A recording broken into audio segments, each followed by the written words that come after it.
Ducrot qui prend la parole dans Europe 1 Matin. Emmanuel, bonjour. Bonjour Dimitri, bonjour à tous. Le ministère du Travail a publié hier un panorama assez intéressant sur le travail du dimanche. Et on apprend beaucoup de choses dans ce rapport. Dites-nous en plus, Emmanuel. Ah oui, j'ai été stupéfaite hier en lisant les résultats de l'étude de la DARES, c'est le bureau des statistiques du ministère du Travail. On s'intéresse ici à tous les Français de plus de 15 ans qui ont un emploi. Et la DARES a comptabilisé ceux qui, sur une période donnée de 4 semaines, travaillent au moins un dimanche, parfois plus, par mois. Eh bien, figurez-vous que ça concerne 23,5% des Français, presque 1 sur 4. Ça m'a vraiment sidéré ce chiffre. C'est énorme. Ouais, il y a un autre point intéressant, les femmes travaillent plus souvent les dimanches que les hommes, et ça inclut les femmes seules avec les enfants. Toutes ces données doivent vraiment éclairer le débat sur le travail, notamment dans les secteurs en tension, les secteurs en crise, et elles doivent aussi guider les éventuelles réglementations, les compensations et puis les accompagnements. Alors, dans quel métier, dans quel secteur travaille-t-on le dimanche ?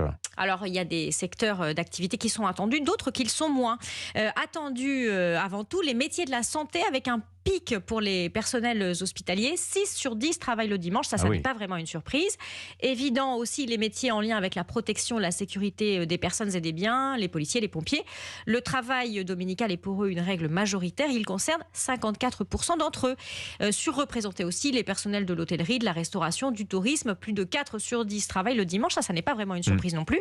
Ce qui est plus surprenant peut-être parce que c'est un travail invisible le jour où les écoles, les collèges et les lycées sont fermés. Presque un enseignant sur 2, 48%, est compté par la DARES comme travaillant le dimanche. Ouais, c'est beaucoup, hein, mais il y en a qui bossent encore plus souvent le dimanche. Ah oui, la catégorie qui bat tous les records, c'est de loin les agriculteurs. Les 3/4 d'entre eux travaillent au moins un dimanche par mois. Oui. Les ouvriers, à l'inverse, sont dans le bas du classement. 13% d'entre eux travaillent les dimanches. Et les indépendants ?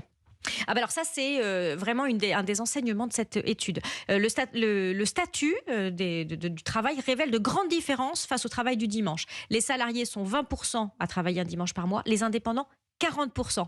Et ça, c'est une chose qui doit être prise en compte aussi dans les politiques publiques et les éventuelles évolutions de la réglementation. Parce que derrière ce chiffre, il y a des réalités très différentes. On a évidemment des chefs d'entreprise plus ou moins grosses qui travaillent pour eux-mêmes et par choix. Mais on a aussi toute la masse des travailleurs ubérisés, les chauffeurs VTC, les livreurs, etc., qui sont, eux, régulièrement victimes d'abus et qui sont encore dans ce Far West du droit du travail qu'est l'ubérisation. Et ce sont eux qui passent souvent au travers des législations sur la limitation du temps de travail et qui ne bénéficient pas des repos du dimanche prévus par la loi. Merci pour cette lecture accélérée de ce rapport du ministère du Travail sur le travail le dimanche. Merci beaucoup Emmanuel Ducrot. On vous dit, non pas à demain, à lundi. À lundi. Week-end.